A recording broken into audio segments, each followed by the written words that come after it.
السلام عليكم ورحمة الله وبركاته. عاملين ايه يا حبايب قلب نونا؟ النهارده بقى فيديو جديد ان شاء الله. اللي ما يعرفش قناتي، انا اسمي نونا وقناتي اسمها حياة نونا. النهارده بقى فيديو جديد. هنعمل ايه بقى؟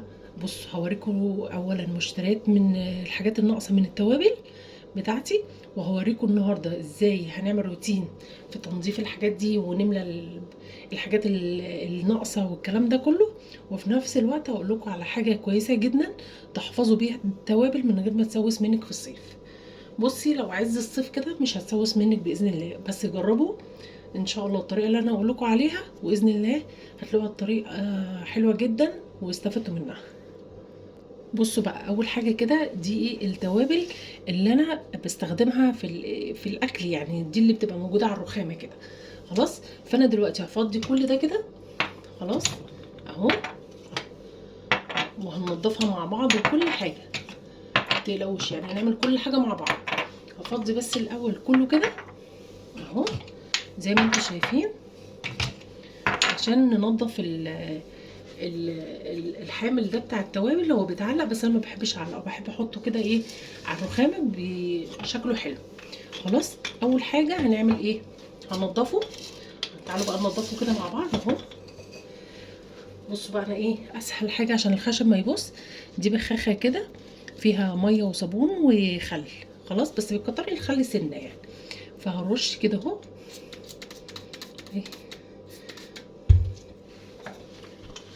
بصوا ما تقلقوش، هي دي ايه يعني بايظه، باظت يعني عندي فمش شغاله، فبحطها شكل يعني شكل واكمال للطقم اهو كده. ودي برضو ايه نعملها كده.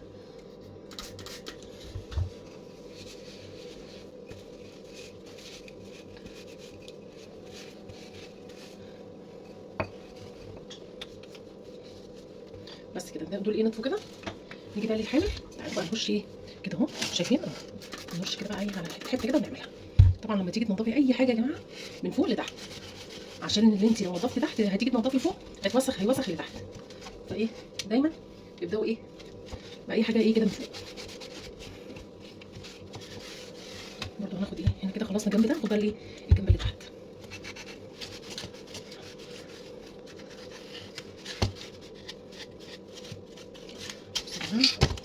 بصوا بقى مش طايلينها كده من دول الحامل. طبعا في حوامل كتير، انتوا طبعا ما عندكوش نفس الحامل. ف فانتوا الحامل بقى ايه اللي عندكم طبعا بتنضفوه الاول. عايزين تفضوه تغسلوه تحت الحنفيه، تغسلوه لو هو مثلا استانلس او كده. بس انا عشان خشب فمش هينفع اغسله تحت الميه اهو زي ما انتوا شايفين كده اهو، نضيف كده ويبقى زي الفل اهو.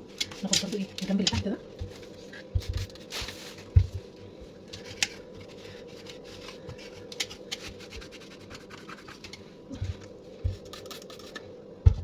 بصوا هنا ايه في حاجه لازقه كده اهو في الجنب ده زي دهون كده، فانا هحاول ان انا ايه اعملها كده وتطلع على طول ان شاء الله.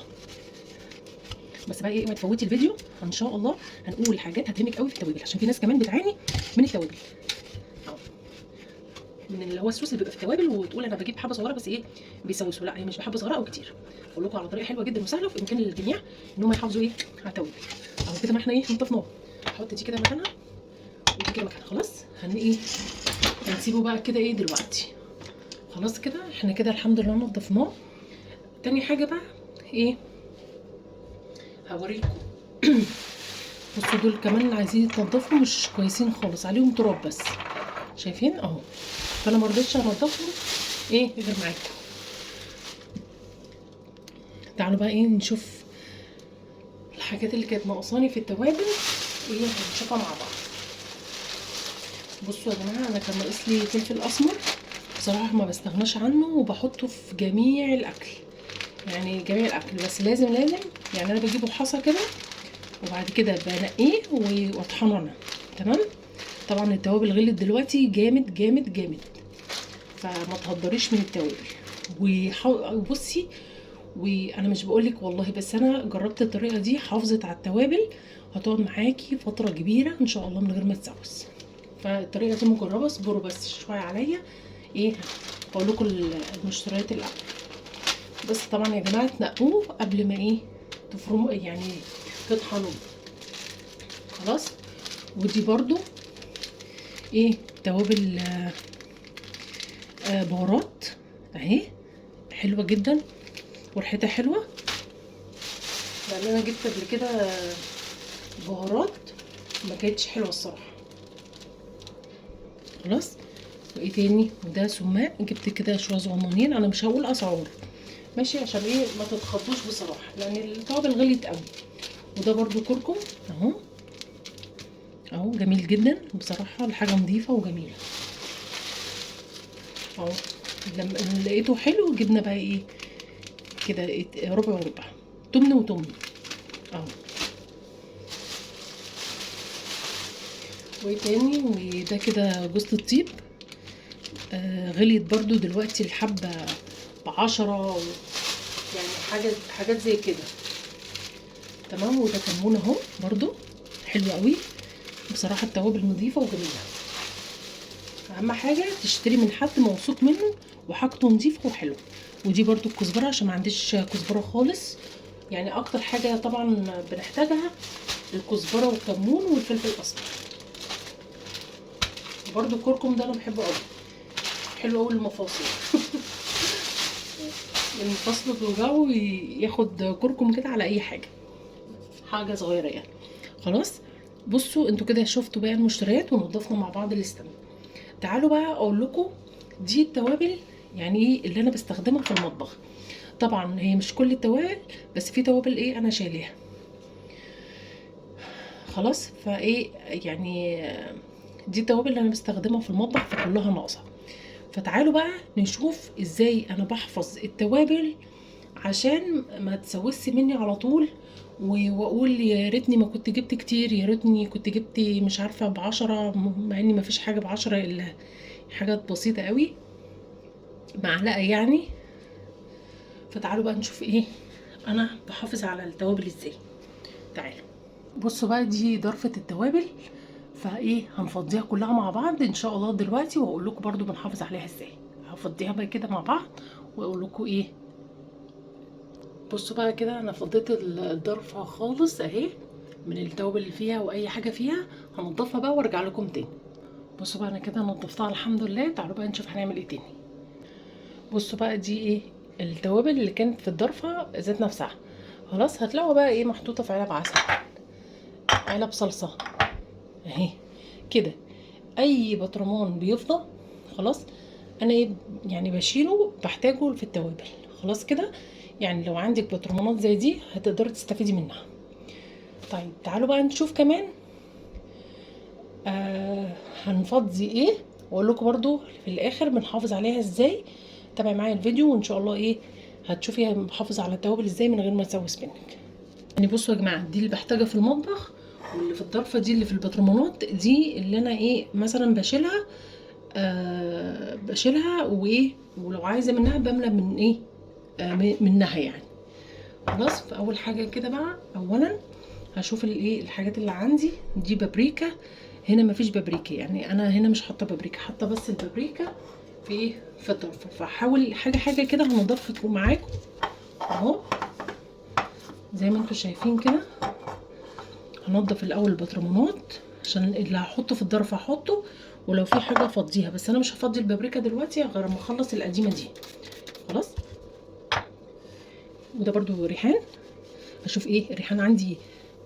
بصوا انا بعرف منين على طول عشان تسهلي على نفسك ان انت تعرفي كل حاجه، او غيرك مثلا في المطبخ. لو حد مثلا مش متعود على الوقوف في المطبخ يعرف على طول ان ده البرطمان ده مثلا فيه ريحان. تمام. فتعالوا، فده طريقه سهله قوي ان انت تسهلي على اللي واقف في المطبخ ان هو ايه يشتغل كده من غير ما يقعد يسالك على التوابل. بصوا بقى هفضي ايه شويه كده، عامله العلبه دي هي معلقه صغنونه جدا يعني اهو. والبطرمان كمان مسحناه اهو. ونقفل دي كده نبخ بخه كده عشان ايه ننضفها ونحطها على طول ما تضيعيش وقت اهو. بصوا بقت زي الفل وبتلمع. شايفين الفرق ما بين دي ودي اهي. نحطها بقى هنا كده. طبعا انت عارفه حاجتك بتحطيها فيه. وبرده خليكم معايا عشان اقول لكم ايه بصوا بقى هنا الكمون هحتاج ان انا املاه الاول، يعني ما تنضفوش غير ما تملوا الحاجه الاول. نشوف مع بعض الكمون فين يا جماعه.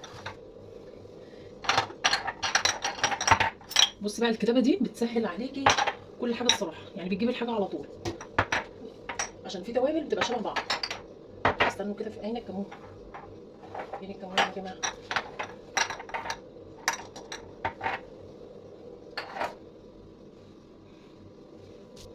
اهو شفتوا لقيت الكمون. بصوا بقى هتلاحظوا حاجه، همسح البطرمان عندي اللي هو بتاع الاحتياط اللي بيبقى في الضرفه فاضي خالص، فانا هجيب الكمون اللي انا مشترياه واحاول انا ايه هفضيه كله ايه هنا اهو كده.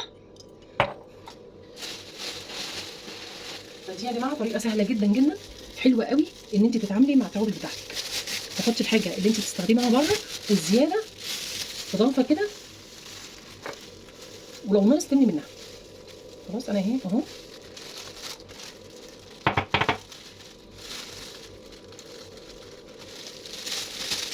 اهو هاخد بقى من هنا كده واملى العلبه بتاعتي الناقصه دي اهي، عشان برضو احط شويه. واقول لكم برضو بعد ما اخلص الكلام ده كله بنحفظها ازاي، وازاي ما تسوسش معاكي ولا الكلام ده، وتقعد معاكي فتره طويله. دي طريقه مجربه يا جماعه، ما تقلقوش منها. فضي برضو شويه ايه كمون كده، لازم املى البطرمان كده واخليه احتياطي معايا. بس نقفل بقى الكيس كده ونحط دي كده اهي. همسح البطرمان وهمسح ايه ده كده.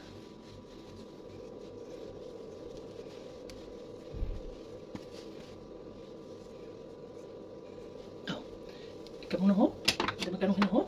طبعا انت تبقى عارفه الحاجه بتاعتك بتتحط فين، وانت ده خلاص خلص. تاني حاجه الكزبره اهو، الكزبره اهي برضو اهي. مش هملاها دلوقتي، هخليها يعني اما القديم ده يخلص، ولا اقول لكم استنى. المفروض دي فاضيه هملاها، معلش اتلخبطت. بس اهي هملى بقى دي كده كلها.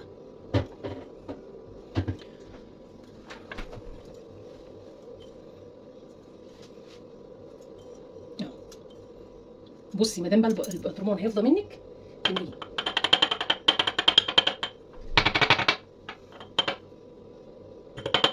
اهو بصوا خلاص خلص اهو. هحط بقى ايه كده، اغطيها واخليها كده على جنب، واجيب الكزبره بتاعتي اللي انا مشتريها ايه وافضي في البطرمان على طول. اقصه بس عشان عايز يتقص اهو يا جماعه. ما دام البطرمان الاحتياطي منك فضي ايه حطي جديد. عايزه تغسلي بس انا هو البطرمان يعني نضيف مش اهو. بصي كده اهو.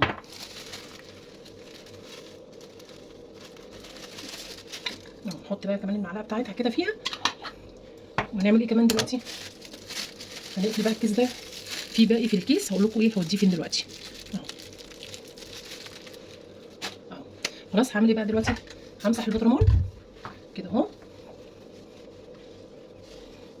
ونحطه على جنب مع البطرمانات اللي اتعملت. ورش دي برده كده عشان ايه تقلقوش، هي مقفوله يعني مفيش حاجه بتدخل جوه اهي. كده كده كده كده هتنضف معاكي زي الفل. عايزه تفضي وتروحي تغسليها على طول، انا ساعات بغسلها بس ايه هم لسه مغسولين، بس كل اللي فيهم دول مطرح ايدي لما بمسك الغطيان في ايدك بتبقى ساعات بيبقى من مطرح الاكل. بصل بقى حاجه هيبقى زي الفل شايفين اهو. هحطها برده اهو مكانها. هاجي بقى ايه تاني، همسك الزعتر، هشوف عندي زعتر هملى ده كده اهو. البطرمان بتاعه اهو. انا لما جبت الزعتر قلت بقى ايه اما القديم عندي يخلص عشان ايه ما احطش ده على ده. يعني في توابل ما بجيبهاش كل مره، في توابل بتقعد عندي زي الزعتر الريحان الحاجات دي ما بتخلص بسرعه، لكن التوابل الاساسيه اللي بتخلص بسرعه هتلاقي بقى الفلفل الاسمر كمون بهارات كزبره، الحاجات الاساسيه اللي انت بتحتاجيها في الاكل دايما. بس فانا ايه ما عنديش زعتر مش هملاه غير ايه نمسحهم بقى كده مسحه حلوه. بصي بقى زي الفل والله اهو. يا جماعه الحته دي يعني الفوطه دي انا لسه مطلعاها يعني فاهمين اهي. فلازم تكون تعملي بحاجه نظيفه عشان ده اكل. بس كده اهو الزعتر اتعمل بنحطه ايه جنب الريحان ايه كده اهو. اهو شايفين اللي انا بعمله بحطه على طول. هعمل بقى كل ده بنفس الطريقه يعني. خلاص اهو. ده الكركم، هجيب برده ايه الكركم كده وبيه علينا الكركم اهو. بصوا بقى يعني ايه، طبعا الكركم معروف اهو. نحط بقى كده، عامله ده كده اي حاجه كده بنيها. يعني انا قلت لكم بصوا بيبقى في بطرمانات احتياطيه في الضرفه بشيل فيها زياده او بملاها عشان اللي قدامي لو خلص املى منها على طول بطريقه سهله ونظيفه. خلاص. واللي في الكيس برده اقول لكم احنا بنعمل فيه ايه يا جماعه، اقول لكم بنحافظ بقى عليها ازاي وكل حاجه ما تقلقوش. بس خليكي معايا كده واحده واحده اهو. همسح بقى كده برده البطرمان كده اهو. اهم حاجه يا جماعه والله النظافه. بس انا كنت مخليه انا على طول بمسحهم عشان على طول بيتطربوا. يعني ما دام حاجه محطوطه على الرخامه بتتطرب على طول، فاهمين؟ فعشان كده هتلاقوني ايه مش بحب احط حاجات كتير قوي على الرخامه بسبب ايه ان هي بتتطرب وكل شويه اغسلها يعني. فبخليها في الظروف او الادوات احسن يعني. هنا بقى ايه، خلي الشطه بعدين عشان هقعد اعطس معاكم. بصوا هنا بقى السماق. بصوا انا مش هملاه برضه، عارفين ليه؟ لاني ما بستخدموش كتير. فشوف له بطرمان كده واحطه خلاص بعدين اهو. يعني بستخدمه مش في كل حاجه، فاحطه برده مكانه كده اهو زي ما انتم شايفين. وده الفلفل الاسمر مملي، فهمسح بس العلبه بتاعتها. برده لو فضي بطحن بقى اللي عندي اللي انا لسه جايباه ونعمله مع بعض. بس ايه البطرمان انا لسه دول كنت طحناهم، فمش يعني مش هكمل، مش هطحن واكمل. لما ده يخلص هعمل ايه الباقي عشان ما بحبش احط قديم على جديد الصراحه. ايه كمان، بصوا ده الكاري اهو. عامله برده العلبه بتاعته. الكاري ده جميل جدا وبيخلي بصراحه الاكل ريحته حلوه، بالذات بقى في اللحوم والفراخ. مع الفراخ بيبقى حلو جدا يعني. بص عامله دي كده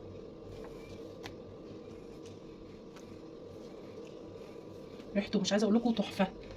تحسي ايه توابل الاندومي اهو. هقفل بقى كده اهو وامسح ايه، ارش كده على الاثنين وامسح. انت مش شرط تعملي زي ما انا بعمل يا جماعه عشان انا بس البطرمات بتاعتي نظيفه، هي من جوه مطرح توابل بس هي نظيفه. وبرده دي انا كنت لسه غسلاها مفضياها كلها وغسلاها، فهي بصوا مسحه واحده بتبقى زي الفل وبتلمع وبتبقى زي الفل اهو. بص احط بقى ايه الكاري هنا اهو، وهنا الكركم خليه هنا. بصوا بقى ايه هنا توم باودر بصراحه تحفه تحفه تحفه، وانا اللي كنت عاملاها يا جماعه. انا عامله بودره التوم في البيت، لو عايزينها هسيب لكم اللينك بتاعها تحت الفيديو على طول في اول تعليق مسابقه. بجد كنت عاملاها كانت جميله جدا. وبصوا الحمد لله الحمد لله يا رب ريحتها نفاذه. يعني دول بتوع السنه اللي فاتت يا جماعه، تخيلوا بقى ريحتها نفاذه لحد دلوقتي والحمد لله، ولا سوست ولا اي حاجه اهو. مش عايزه اقول لكم انا فتحت البرطمان دلوقتي ريحتها عامله ازاي. وبصوا من حاجات احنا بنرميها، يعني عملناها من حاجات احنا بنرميها. فجربي كده تعمليها في البيت وخشي على الفيديو بتاع طريقه توم الباودر في القناه هتلاقيها حلوه قوي. همسح بقى كده اهو. وما شاء الله بتقعد كتير يعني، وحاجه نظيفه كده انت عاملاها في البيت. حلوه حلوه حلوه اهو. همسح بقى البطرمان كده مسحته، ودي ايه كده اهو تبقى زي الفل معانا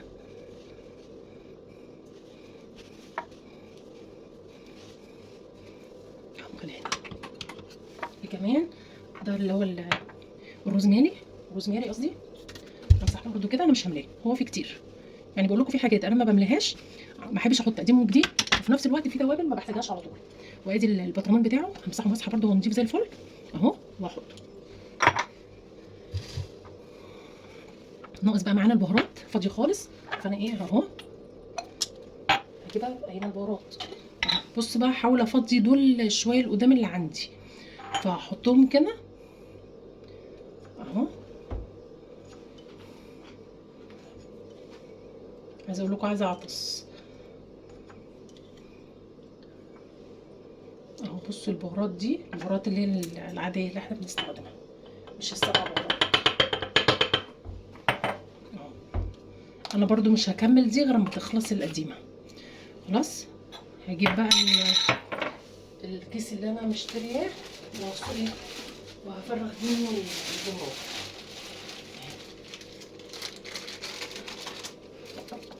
بس كده نقصه شويه عشان ايه تفرغ معانا.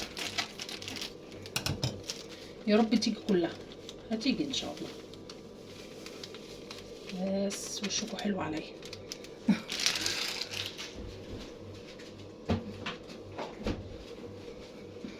والله بجد يا جماعه الفيديو ده مهم جدا جدا، عشان انا عارفه كتير قوي مننا، مش هقول بقى منكم، مننا بيتضايق عشان البهارات، بيجيب مثلا كميه مثلا وتلاقيها ايه سوست منك.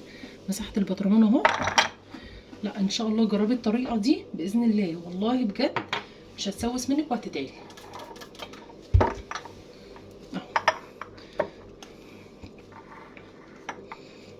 بصوا اتمسح بقى زي الفل. ومهم جدا يعني ايه بغير دي بقى، تكتبوا الحاجات على التوابل هتسهل معاكي حاجات كتير قوي. اهي بهارات.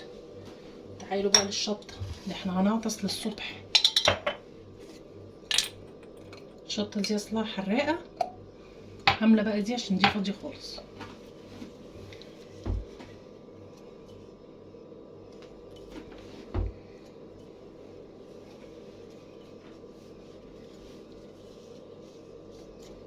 نحاول نملى كده بسرعه.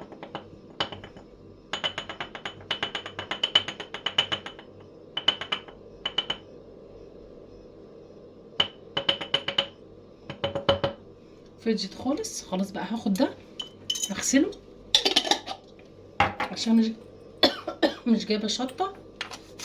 هعطس يا جماعه. همسح بقى برضو البطرمان بتاعها. مش عايزه اقول لكم انا هعطس قد كده.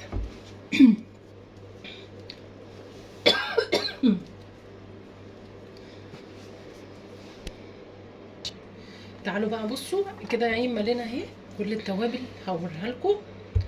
ماشي. هنمسح بقى بقيه البطرمانات، يعني في بطرمانات تانية بتاعت بقى ايه حاجات تانية اهي، فانا همسحها كلها عشان اشيلها في الضرفه مره واحده معاكم. بصوا كل ده يتمسح كده من الطرود.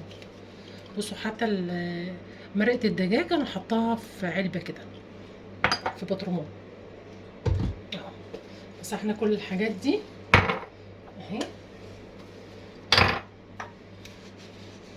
في بقى الجنزبيل برضو اهو، بس انا ما بحطوش بره.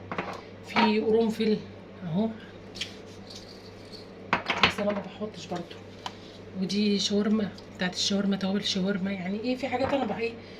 والورق لورا بصوا حاطاه فين علبه اهي، احلى من الكيس خالص. يعني حاولي كل التوابل بتاعتك تتحط في اما في بطرمانات يا اما ايه يا اما علب كده.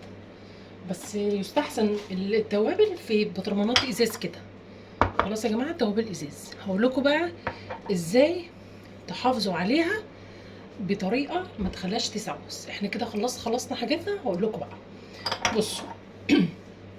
اول حاجه بتحطي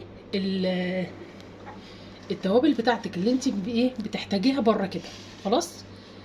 ويكون يعني في حاجه ازاز اضمن، لان الازاز بيحافظ ان التوابل ما بتسوس. خلاص. حاجات صغيره كده بتجيبيها على القد. خلاص. وتعمليها بجد يا جماعه الحاجات الازاز. وبعديها كده يعني اللي حاطط التوابل جنب البوتاجاز شيليها من جنب البوتاجاز يا جماعه وحطوها على الرخامه بعيده عن البوتاجاز، او في ضلفه بعيده عن البوتاجاز. لو انت بتستخدمي التوابل وتخليها بره، خلي التوابل بعيده عن البوتاجاز خالص، لان السخونيه بتخلي مع الحر بتخلي الحاجه تسوس على طول. تعالوا بقى اوريكم حاجه تاني. دي اول حاجه. هقول لكم بقى على الحاجه التانيه. الحاجه التانيه ان انت تسهلي عليكي تاخدي من التوابل. لو انت عندك مكان او ضلفه في المطبخ ما بتستخدمهاش، خليها ايه للتوابل بس. خلاص. فما تحطيش معاها حاجات تاني. هتلاقوني بقى الزياده اللي انا ايه بحطها، يعني حاجات انا ايه زيادات كده اهو بحطها في بطرمانات ازاز. البطرمانات الازاز بتحافظ على ان التوابل ما بتسوس بجد. يعني انا كنت الاول بحط التوابل في اكياس وبحطها في التلاجة، وساعات كنت احطها بره في حاجات.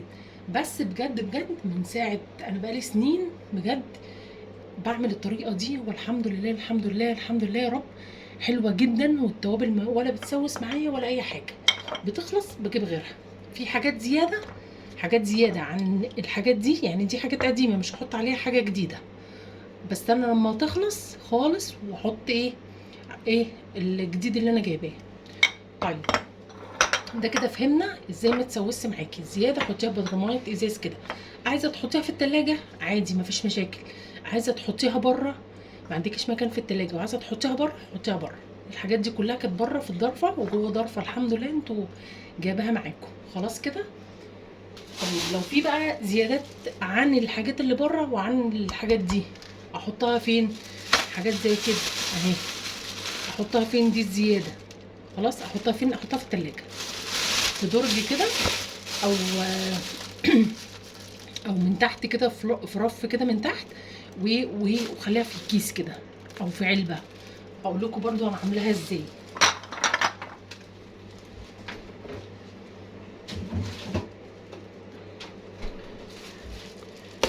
بصوا بقى كده، دي اللي كانت في التلاجة.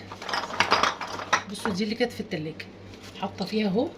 برضو مش هحط فيها الجديد، اما ده يخلص احط الجديد. خلاص يعني ما تحطوش قديم مع جديد، اهم حاجه عشان الحاجه تفضل معاكي ما تحطيش قديم مع جديد. وده يا جماعه برضو ايه هفضي. بصوا ما شاء الله، ده التوم البودر اللي انا لسه عاملاه، ولا بصي ولا كتل ولا اي حاجه اهو. وادي البكيس ولا كتل ولا اي حاجه ما شاء الله. ده اللي عاملاه في البيت اللي هي توم باودر.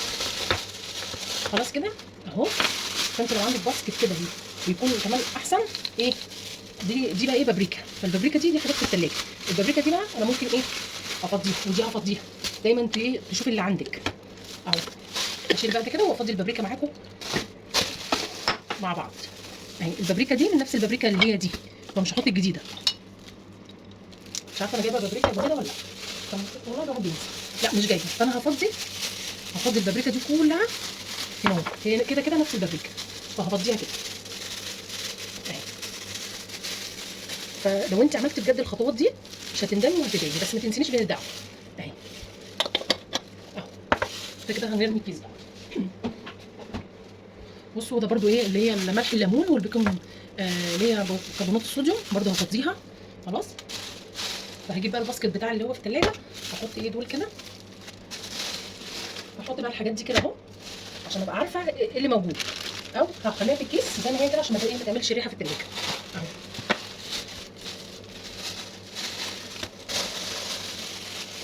بصوا ولا خسرنا اي حاجه. دي الحاجات الزياده اللي انا لسه جايباها الزياده عندي وحطيتها كده اهي. فين اهو.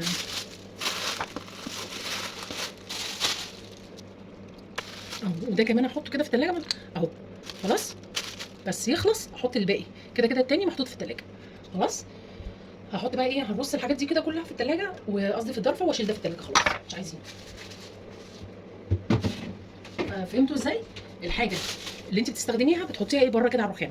الحاجه الزياده عشان تسهلي على نفسك تفضي منها على طول، بدل الاكياس اللي بتسوس الحاجه والهواء يخش لها والحاجه تكتل. خلاص حطيها ايه هنا هو كده ببطرمانات ازاز وحطيها في الضرفه. عايزه تحطيها في الثلاجه عندك مكان في الثلاجه حطي، بس الحمد لله الحمد لله هي موجوده في الضرفه وما بتسوسش عندك الحمد لله. اهم حاجه ان هي تكون مقفوله عادل وكل الضرفه توابل او جزء منها، بس عمرها ما تسوس معاكي، عمرها ما تاخد رطوبه، عمرها ما تاخد اي حاجه. بس فتعالوا بقى نرص الحاجات دي ايه واوريكم بقى في الاخر. بصوا بقى ايه الضرفه اللي فيها التوابل الزياده انا حطاها هنا اهو كده اهو زي ما انتم شايفين. بصوا اهي كلها توابل. يا رب يكون الفيديو عجبكم واستفدتوا منه، وادعوا لي كده بدعوه حلوه والسلام عليكم. دي التوابل اهي. بصوا زي الفل، الحاجه بقت زي الفل اهي. بس حطينا التوابل اللي بره بنستخدمها والزياده في الضرفه، والزياده خالص الجديده بقى حطيتها في التلاجة. اما يخلص اللي في البطرمانات اطلع ايه من التلاجة. يلا طبقوا بقى ان شاء الله الطريقه دي، وان شاء الله ايه مش هتشتكوا من السوس اللي بيبقى في التوابل خالص. يلا السلام عليكم ورحمه الله وبركاته.